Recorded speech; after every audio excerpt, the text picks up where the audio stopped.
Sure, whatever. Who's the more disciplined of the two of us? Okay. Do you think me? No. Okay. I love that. No. Why did you say it with like, that was a bait? Because you were like, oh, curious. Oh, that's a big surprise. Are you surprised? No, I'm not surprised at all. I'm exactly right. Because...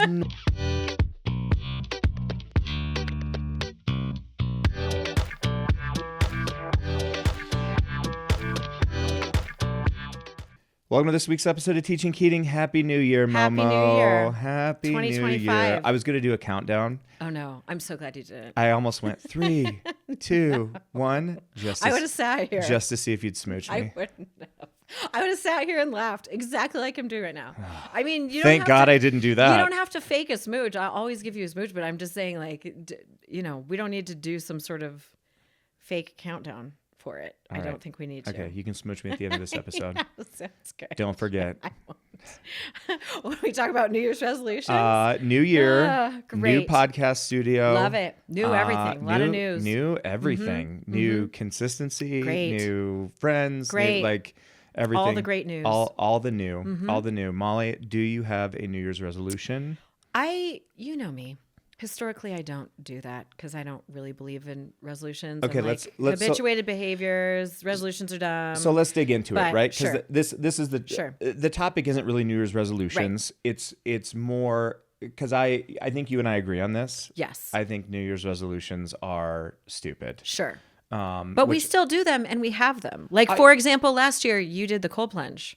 I did. Which wasn't a resolution, but then you've been, depending on your road schedule, I would say you've been more consistent than not also, with it. God, that's it's the most dude thing right now. Like it is pretty pop culture. That was a real vulnerable share. Yeah, sorry. There. I didn't mean to throw it out there. It wasn't a throwaway, but I'm saying I was only bringing it up because that's a resolution that has worked for you. You've been relatively committed to it when you could be, schedule dependent, and you've been found a lot of good benefits from it. I get in that cold water almost every day. Yes. And that's been a good one. Yes. Every day. Mm-hmm. But there's so much research on it, so that's not kitsch, even though it's popular right now. I do think resolutions are ridiculous. And I'm not super interested in talking about resolutions so much as I'm interested in talking about motivation versus discipline. Oh, okay. Great. This is right up my alley. Okay, I great. love it. Okay, great. Mm-hmm. Because New Year's resolutions, like at the heart, are sort of all about just initial bursts of motivation. Sure. And I think there's value in that. Yes. But I'm way more interested in discipline. Right. Way more interested. As would all of the research would tell you, that's the most important behavior to focus on. Correct. But so you don't have a resolution. I No. don't have here's some But I'll say as a caveat, I think that you and I in general, we're both oldest children.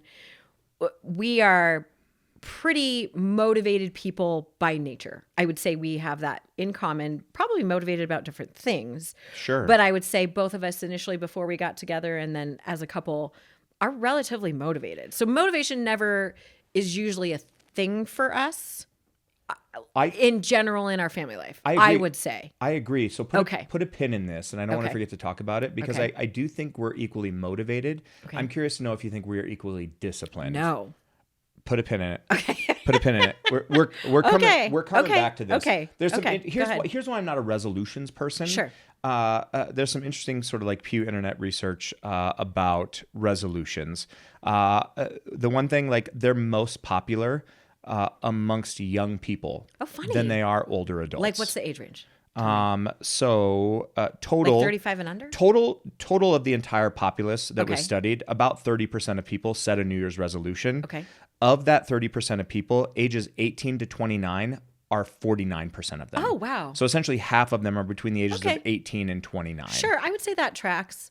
I would also say, if looking back at my 18-year-old to 29-year-old self, your 20s are a time of a lot of transition, a lot of tumult, so I would say just, anecdotally, that makes sense because you're trying to find yourself. You're trying to find yourself. You're trying to find your habits. You're trying to find what you do well. You're trying to find all your gifts. It's just a very tenuous time transitionally. That's 20s. your time in your life. Yeah. You could not pay me $1 million to go back. It's weird because so that makes sense. There's parts of my 20s I look back on with fondness, but then Sure. there's the bigger part is ugh, no thanks. I don't want to do it again. No, not even. Too many questions. Me all the learning. For a person like me who doesn't like question marks, there's too many question marks. Yeah. Here's Okay, what's that's interesting research. Um, there's there's 1, 2, 3, 4, 5 topics here that people are most likely to make Oh, resolutions do you just want about. me to tell you? You want me? Um, I don't know. Some sort of health resolution that That's counts weight. That's number one. Okay.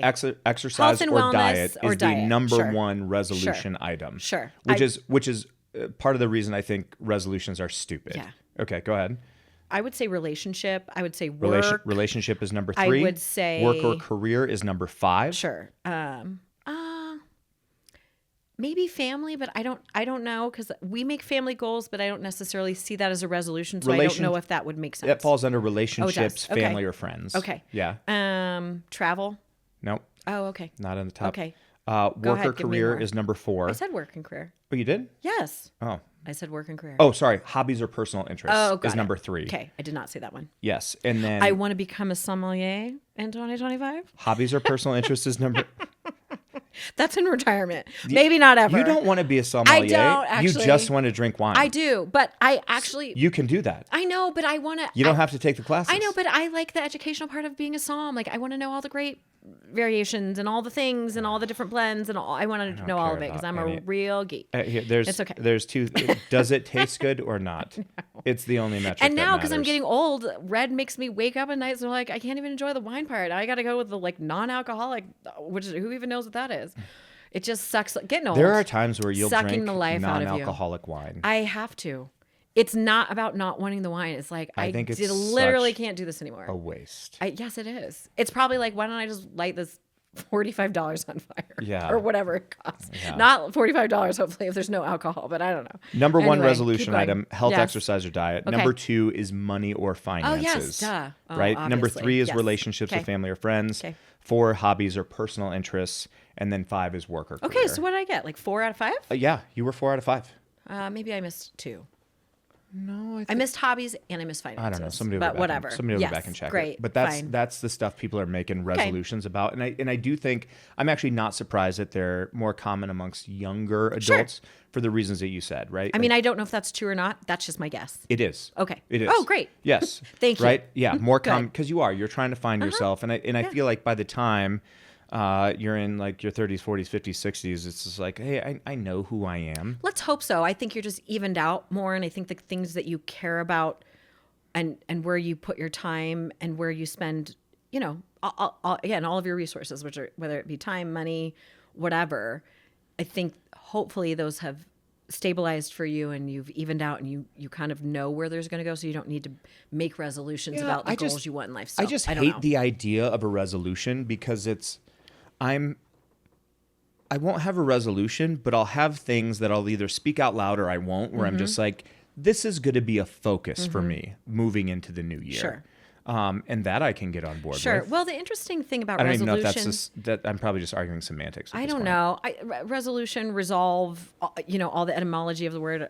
So I should probably have looked it up earlier, but like leads to like some sort of finite answer of something. Like I resolve to do this, or I resolve not to do that. And I think when you put like a period at the end of the sentence, it immediately caps you in whatever thing that you're trying to do. And then when I think you cap yourself, then you're not in a growth mindset, not to get super geeky, but then you just don't allow yourself the space to change your mind or to move or to maybe be like, oh, that goal wasn't realistic, or maybe I either set the bar too low or too high, or, it just doesn't give you the ability to sort of move within that goal, which I find very helpful.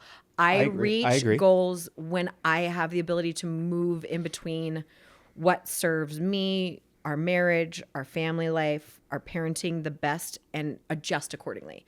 But I also, to your previous point, I also think that just comes with some maturity, and you only get maturity by getting older. Yeah. And gaining the wisdom that comes with all of that. Like in your 20s, like you tend to be like a little bit more locked in. It's either this or that, or it's all or nothing, or if I don't do this, then this is my all problem. these other things happen. This is my it's and the all I or hate nothing that mentality. It's the all or nothing Sure. mentality about resolutions, Sure. because for so many people, like, resolutions are about streaks. Sure. And I have no interest in streaks whatsoever. And this is interesting because well, it's negative too to your, like, there's a bunch of neuro research that, like, if you set a goal too high and then you don't reach it, it's actually very depleting and detrimental to your psyche, and then you don't want to try once again. the streak is over, Sure. it feels like, oh, it's over. Right. And I think this is really interesting because streaks are a thing that kids are really focused on. Yes. So take like Duolingo. Oh, yes. Our kids Duolingo Both of streak. them. Both of them. Both of them started doing Duolingo because they wanted to learn another language, Great. which I think is great. Yeah. It's a great app. Sure, you can have that one. But they got so focused on the streak. Right. You know, and at one point, like Everett lost his phone. Yeah. And he wasn't concerned No, about he's his lost panicking phone. about the streak. He was panicking about his stupid Duolingo streak. Which, okay, it works. There's some sort of like whoever the app developer is figured out that this is a good motivation to keep A good manipulative. whatever. I mean, I'll put a different word on that. you can put all the words you want. That's called app developing, babe. Like that's what it is. Either way, bringing the person back to wanting to continue on the pattern, which The problem is it doesn't bring you back. Like once he lost his streak, I don't know that he went back. He has. He has? Yeah. Different language, actually. But yes. I mean, it depends on what he's doing. Like when we were going to Mexico, then he was doing Spanish, but then whatever. Yeah. But yes, he's jumped back. I don't know if he cares about the streak as much. Again, he has different things to occupy his time right now. Their school's pretty heavy and he's doing a lot of things. So I'm fine with that he's let go of the streak. But to your point, the streak thing is annoying. And the streak thing is about motivation. Sure. And again, like I have no interest in motivation. I have a ton of interest in discipline. I want to go back. Who's the seal that you like? David Goggins? Is that him? He's. Is he not a seal? We'll do a podcast on this one day. Oh, okay. Things that I get wrong. I like that I say in listening. life? I like listening to any of the seals, like whether it's Goggins or Jocko or like. Because you have a similar mentality, and you really like that mentality. We're gonna do a podcast one day. I don't like that mentality. We're I gonna don't do like a that podcast one day self-hatred. on self-talk. Yeah. Oh, like, good. The self-talk that goes on in your head during a it's workout really different. versus the self-talk that goes on in my head. Yeah, I think that's just men and women. Is like, mine is always like, don't be a bitch. Like, oh, you're like every morning before I get in that cold water, that's what's going on in my brain. Oh, Kishnik, you're being such a bitch. You get in that cold water. Like I mean, that is a motivation though, to your point. Whereas I'm always like, yeah, you're strong. Keep going. Let's get it. You got way more in the tank, girl. Go. You know, that's in there. Never once. And then I'll be like, just Never don't stop. once Just don't stop. During Just don't stop. physical Just don't exertion, have I thought, you're strong, man. Don't put down the weight. Just keep going. That's all I tell myself the whole time. Really? All positive self-talk. Yeah. I do Like think, you have way more in you. I do think Get this is after a it. fundamental You're men way and women stronger. difference. I'm sure. We'll talk about it. Okay. Separate podcast. Save Sure, it. whatever. Who's the more disciplined of the two You. of us? Okay. Do you think me? No. Okay. I love that. No. Why did you say it with like that was a bait? Because you were like, oh, curious. Oh, that's a big surprise. Are you surprised? No, I'm not surprised at all. I'm exactly right. Because normally when we have conversations like this, this is really funny. it's you. Why Okay. I would tend to agree. Okay. I would just say it's the reason we talked about previously, like on a lot of different podcasts. It's just more, and this is not a slam, this is just an observation of your behaviors, that you tend to live between 10 and 1 on the emotional scale all the time. And so, Which I've admitted. yes. So because you have that fluctuation, I think discipline is really paramount for you in achieving all of the things because you're over there. I would say, even though I'm not calm or chill, I tend to live more between like a 7 and a 3, maybe. Yeah. On the emotional scales, maybe even 4 some days. I don't know. Sometimes I'm an 8. Sometimes I get really up there. I don't know. Yeah. You I mean, I alternate can between ramp 10 up. and 1 as well. Sure. But your fluctuations aren't as wild as yes, mine. I was going to say that's a rare occasion. So it's not that discipline isn't important to me, but I don't feel the pendulum swing as much. I'm naturally more just like, I'm going to work out. I need to feel good today. I'm being super pissy. Yeah. And it's not streaky. It's just my brain is better. I'm a better mom. I'm a better wife. I'm way nicer, when I've slept well and when I'm consistently working out. And that's always my metric, always my barometer. It has nothing to do with my body. It has nothing to do, although I care, I'm in my mid 40s. Like I do care. Things are going south as they all are after you've had children and, aging happens. It's a reality. Biology is real. So like, I care about that part because I want to stay healthy for myself. I want my brain in my body. And not to shout out other podcasts, but I did hear on Huberman the other day, it's easier. You can't train your brain with your brain, but you can train your brain with your body. And so, and I was like, oh, that makes perfect sense. And it's something that like was said out loud that I was like, oh, I've always known that to be true. I know that to be true. I live my life like that, but I have never put words on it. I'm having a realization too. Okay. I think a lot of it has to do with your self-talk and how different it is than mine. Yes. I think you offer yourself more grace and forgiveness for those moments where you fall short. Sure, but I also feel like as a woman, and maybe this is just my experience, but I would say as a mom, at least in my experience, and as a woman, all you ever do is live with mom guilt and all of the things your kids aren't getting or you haven't provided or what or how you're messing it up. And so because that just comes up a lot and those emotions, you have to figure out a way to either manage them, move through them, deal with them and stuff because they have to flow through. Like you can't bottle them up and they're always going to come because that's the nature of humanity. And that's the nature. That's how it works. When people move through your body and you carry them and then they're on the outside of your body. It's just a real trip. And it's hard to like figure out how to operate with that. So all of that talk is always going to come. And I think my way of managing it has always been like, okay, you're always going to screw something up. Let's just do more positive today than how much you screw up. And that's always been in my brain. That's what I say to myself, oh, I forgot this thing today at school and I didn't look at the calendar, but here's the funny I'll thing. make dinner and they'll get that. And But that'll be my win for today. I think what you're describing is discipline. Oh, funny. I actually think maybe. I think what I don't know. I don't Sure. know. I think what Okay. I'm describing about myself is motivation, right? Like Yeah. I'm constantly like take the number one thing on the list, right? Like Sure. exercise. Health and wellness. Sure. Exercise. I actually feel like you're really disciplined about it based on what you just said. Yeah, because I'm which is like Sure. I need this to be like to be healthy for myself. And then you just like you go and do it because you're disciplined about like health and wellness. Yes. Never a thought that enters my brain. How often? What? How often a week? that is astounding to me. What do you mean that never off? How many times a week do you think I work out? In a 7-day week. 4. Minimum. Yes. Minimum. At least. Yes. Yeah. Right? Like typically I like on the low end. You like between 5 and 6. I like 5 or 6, right? But your bare minimum is 4. But I'll tell you this, like I never want to go work out. I never want to go out work out either. It's a constant. are people who likes to work out? I feel like adrenaline junkies? I feel people like with the I feel like dopamine you loop do. or whatever. I don't like working out. I like the end result. I hate working out. It's funny. I just heard Julie Moggles talk about how she hates working out. I work out. I hate it. I work Yeah. out so I won't feel bad about myself at the end Oh, of the I day. never feel bad about myself. I work out so other people don't feel bad about being in the room with me. That's true, honey. That is true. Okay. You can tell on weeks when I haven't worked out. Yeah. You always come home and you're like, when was the last time you worked out? I know, and then I You make the getting what you mistake of need? saying you should go work out, which you say to me frequently, Yeah. and that works. Yeah. And whenever I say it Because to you have you, hate it self-talk doesn't in your have brain. the same No, effect. it doesn't. It Yeah. doesn't. What it says to me in my brain is like, ugh, I can't deal with you right now. Go work out. What it says That's to me, what I hear. What it says to me in my brain when you're like, go work out is like, oh man, even your wife thinks you're a bitch. Go work out.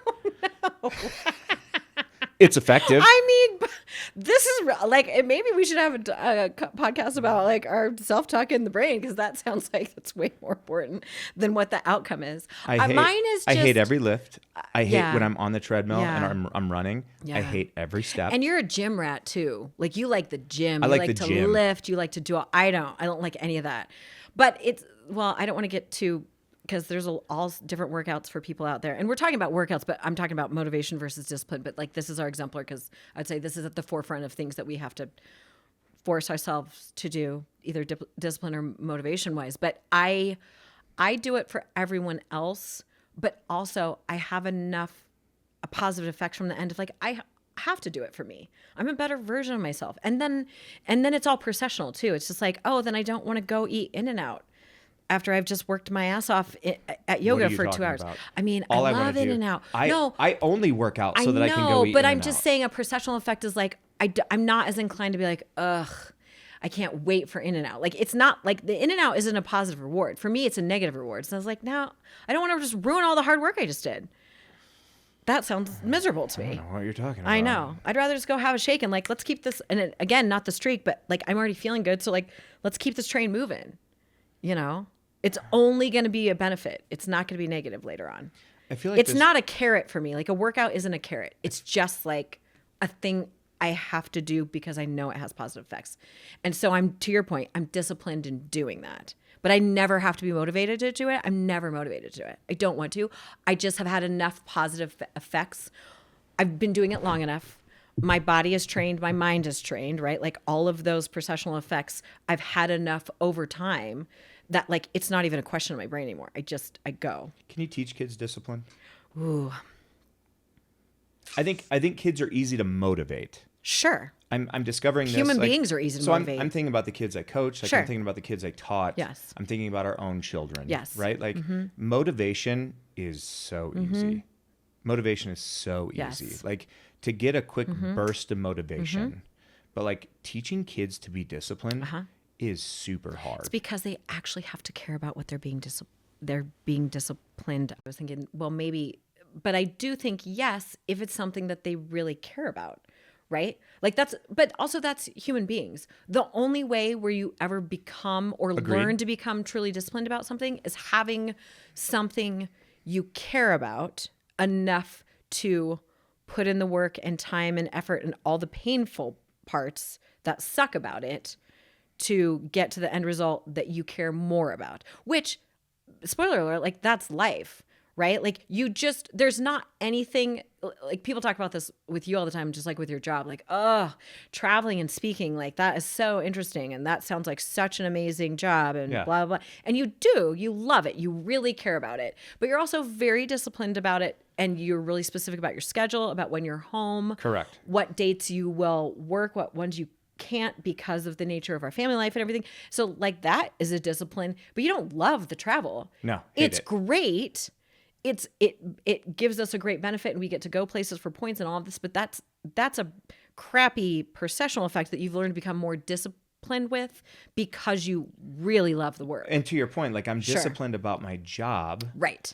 And the boundaries I place around it. Right. Because I really care about my family. Yes. And I really care about the work. Right.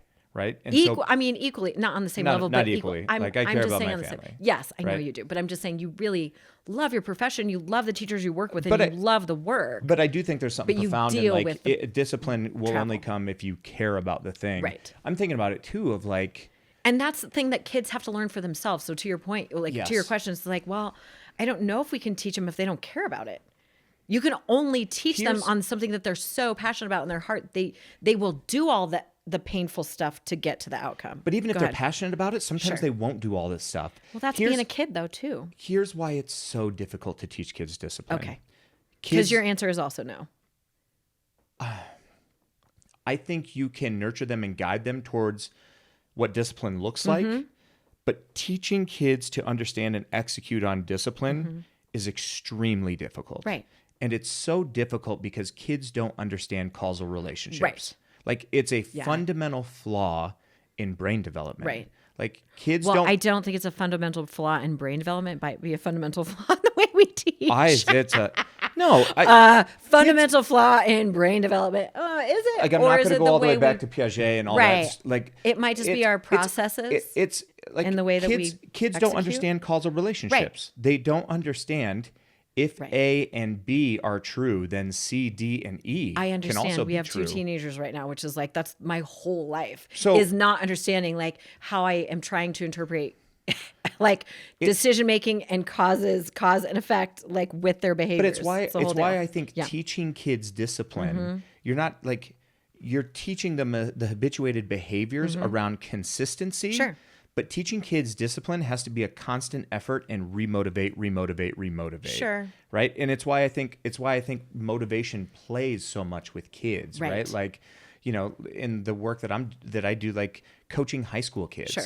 It is a constant effort in remotivation. And It's not like sure. it's not like you can say at the start of the off season, like, Right. hey guys, here's what we're working towards. Right. We're working towards a championship, They don't care. and then you let Yeah. Jesus take the wheel. Right, And it's like, right. okay, they got You it. guys got it? They're all No, gonna they be don't. super disciplined Yeah. because they want to. No, No. they're just Yeah. not. Well, and I think to defend kids or just developing brains in that sense too, it's like because they don't understand that relationship between cause and effect yet. I feel like sometimes the adults around them, I don't know.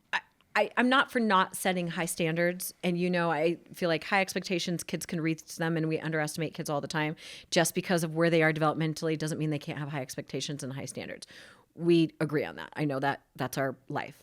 However, sometimes I don't think the adults around them always give them benefit of the doubt of like, hey, by the way, they actually are 15 and Yeah. they really don't it's not firing for them the way that it's firing for us. So like putting that I don't think we always unrealistic do that expectation with our own children. Fair enough. That's human beings. So it's like rise to the occasion. But by the way, those two things aren't firing at the same time. And that is not happening in their brain. It's not. And sometimes I think we just say like, well, that's just like a lack of will or a lack of want. I'm trying to think of like the things we say to the kids or things I've heard you say in coaching. Like, well, you just don't care enough. You need to care more. Like, well, that's not a thing at all.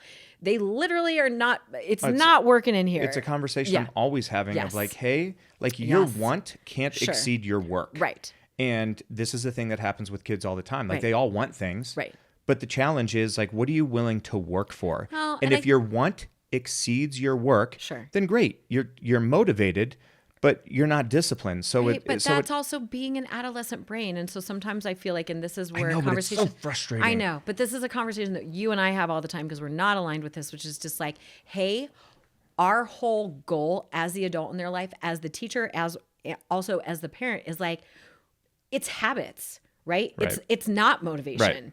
Motivation's bullshit at the end of the day if they don't have the habits. It's literally just habits that are going to get them there. Like it's the logistical habits and behaviors around getting to the goal. And if they have consistent habits and behaviors, and we have taught them constant consistency and habits and same behaviors over time, right? Like that actually does have a strong effect size. And because it's muscle memory, so they can go back to things that they know how to do. They've had success with it before in small occasions where they know where it's worked, whether it be like, I don't know, small sports or piano or anything that a kid tries, practices, and then does and has some success with, right? So then there's schema behind it, which means they're going to go back to it and do it a little bit more. And then that will help with the motivation. So like when they're when they have a low motivation, they can go back and be like, hey, remember that time? Because I try to do this with our kids all the time. Oh, I don't want to do this. I don't want to go to school today. I'll be like, well, but you have a week and a half left. And remember last week when you did so great on this, and this? Like, I'm just always constantly trying to go back and reaffirm where they've had success in those places in the past, which helps can keep the behaviors consistent. I think the powerful thing that you said, and we'll put a bow on it Okay. just for the sake of Thanks. time, right? Like you're talking about teaching kids new habits, right? Like you motivate kids on the front end in hopes that you're helping them to develop habits, and then that habit, like those habits turn into discipline, which is a really hard thing to do. Also, like giving people new habits is really hard. Like there's that famous thing that's quoted all the time, like 21 days to form a new habit, which is nonsense. Like Right. It's like 90 days It's a or thing that's something, quoted right? all the time, and it's wrong. The research actually says for a single person to change a single habit about themselves takes somewhere between 110 to 180 days. Sure. And that's talking about a person who wants to change a thing Right. about themselves. Right. Like it's a wonder anything changes ever. Right. Right. And this is powerful for like any, like if you're a school administrator, if you're a parent, like you're looking at yourself, like you're like, oh, why don't things, usually it's not people's initiatives that fail. Usually it's not people's goals that fail. It's their resolve. Well, hold on though. Hence back to full closure after resolution, right? Like it's the resolve that is the Correct. piece. All of that to be said, tell yourself this when you're talking to your son, that it's 180 days, right? Because I think you struggle more than I do in terms of with patience. And again, it's not because there's a lack of resolve. It's not because there's a lack of wants. It's not because there's a lack of healthy habits and behaviors. It's consistency. And it's that we need to give kids in the space. I'm not going to tell myself this. Well, you need to. Don't be a candy ass. Get in that cold water. I'm just saying yourself and all the kids are around you, that the 180 days matters. Like that's a really important statistic that shouldn't be a throwaway. Like that's a big deal. And you're not even, 180 days is what, like half a year, right? Yeah. About to make consistent change. So that matters. And I think when you're talking about that, like, okay, realistic time frame. So like 30 days, throw that out. That's not a realistic measure. No. If you want to actually accomplish something, you need to stick with 6 months and then check in. Also, and then don't beat yourself up. And if you can do anything for 6 months at a time consistently, great job. Great. You're moving in the right direction. Sure. Yeah. And for anyone who's listening to this and has already failed at your New Year's resolution, like it's okay. Don't even check in until July. Pick it back up again. Or June. It's not about streaks. Sure. It's about consistency and it's about discipline. Like, okay, you were really motivated and somewhere along the path you lost that motivation. Guess what? You can pick it up again. You can re-motivate. Like, it's not about what you do every day. It's about what you do most days. It's funny because we talked about this last year at this time when we did some goals, because we don't do resolutions, but we did family goals. We sat down. We did family goals. We did marriage goals, personal goals, financial goals. We just did a whole gamut and put them in sections of just like where they are in our life. And then we check in once a month. And I was noticing actually this month, I was like, ooh, there are some that have been on the list literally for 12 months that I haven't even revisited. And then there were some that I got 3 months in, 6 months in, eight months in, and they're good. And so I was thinking to myself this week, like, those goals aren't going to fall off. It's just they're going to be reprioritized. I didn't get to them this year. Doesn't mean they're done. Doesn't mean they're not important. It means I didn't prioritize them in the way that I probably should have this year, and that's why they're not done, and that's okay. And they're going to go right back on the list. Okay. And it's not over, right? I'm not like letting those go. And I think to your point, I think with anything with discipline and motivation, I think both of those are BS. It's just habits. It's just habits over time for anything. You talk to any successful person, whatever success means to you in your life. No one's like, oh, I want to send rockets to Mars. No one says that. People say like, let's do these certain things. Let's work on these habits. Let me get really good at these specific things. And then we'll build on that. And then we'll build on that. And then we'll build on that. It's just habits. It's just how convicted are you in your consistent day-to-day habits where you're not going to get deterred by whoever's in your ear or whatever's popular, or whatever the thing is.